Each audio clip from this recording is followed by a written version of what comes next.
Hi everybody, it's Natalie Kling, and we are on day 12 of Food, Poop, and My Kid's Brain, healing the gut-brain connection using diet and living probiotics.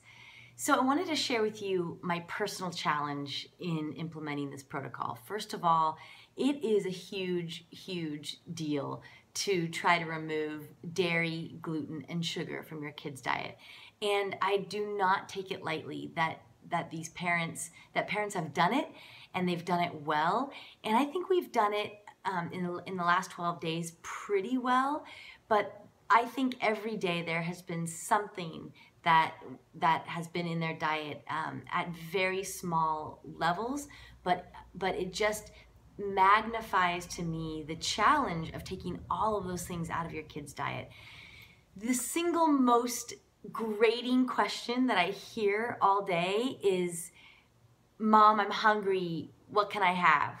And that is like the worst because I don't know. First of all, I don't know, and it's so awful to have that feeling of paralysis, like, oh my God, I don't know, and what am I gonna feed my kid?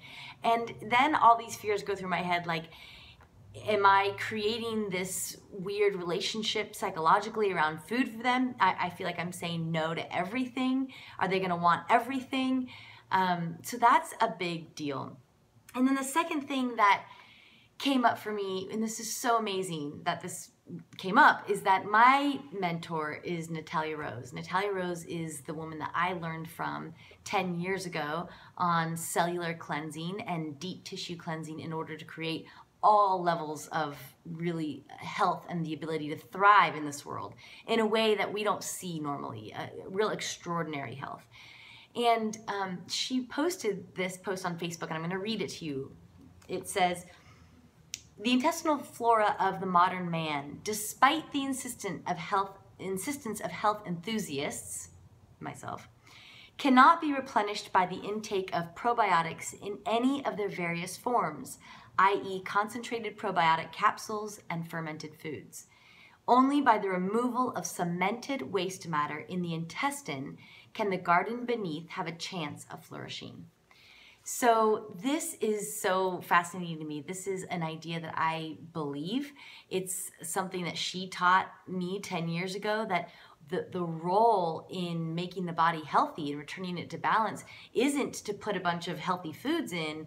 It's really to get the waste matter out, that we have layers and layers and layers, both in our intestinal flora and our colon and in our cells at large, that are full of old toxic waste food particles, residue that never completely digested or eliminated from the body, medications. So her whole philosophy really was founded on brilliant writers and doctors and scientists that came before her, and all of their message, the central message there is to get the waste out, and your body rectifies itself. It's meant for homeostasis. It's meant for perfect balance. It tries to go there on its own.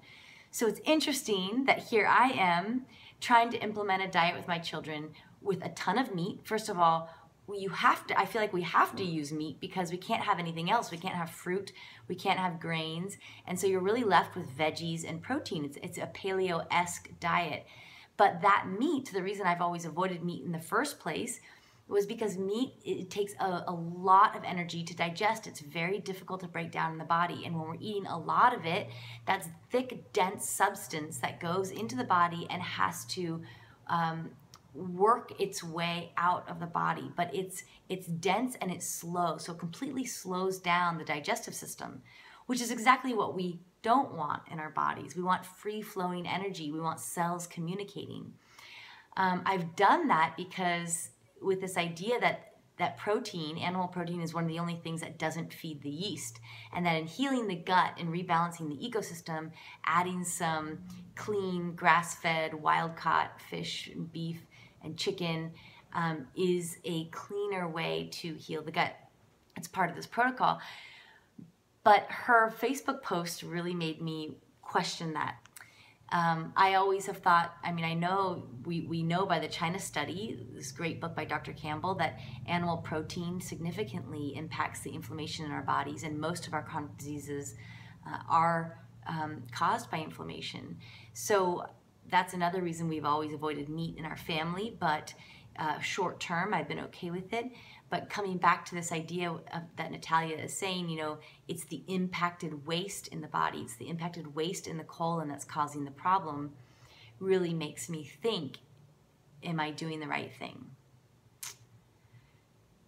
The answer is we don't know yet, and I don't see any results yet. We are 12 days in. I think part of that is when people have very severe illness or disease or autistic symptoms or whatever it is, and you apply this really intense diet, you see results very quickly. It's like when someone's 200 pounds overweight, those first 10 pounds come off pretty easily. It's the last 10 pounds that are the hardest to see. And I think in terms of my son, he's so high functioning. He doesn't have the intense symptoms that a lot of children with neurological disorders are suffering from. The other thing is our diet has been so clean for most of his life that it's not like he has this huge impaction that now we are relieving, because when that happens, you do see results really quickly. But he has a fairly clean body. I do think he's going to need some rebalancing of the bacteria and the ecosystem, but we're going to find that out quantitatively through the stool testing, which is going to come up this week. So I wanted to share with you where we're at from my perspective. It's definitely a challenge. I will keep you posted. I'm going to be documenting it every day going forward, and I'll let you know how it works. Thanks so much. If you'd like to watch this whole journey, you can do so on my blog at nataliekling.com. Have a great day. Bye-bye.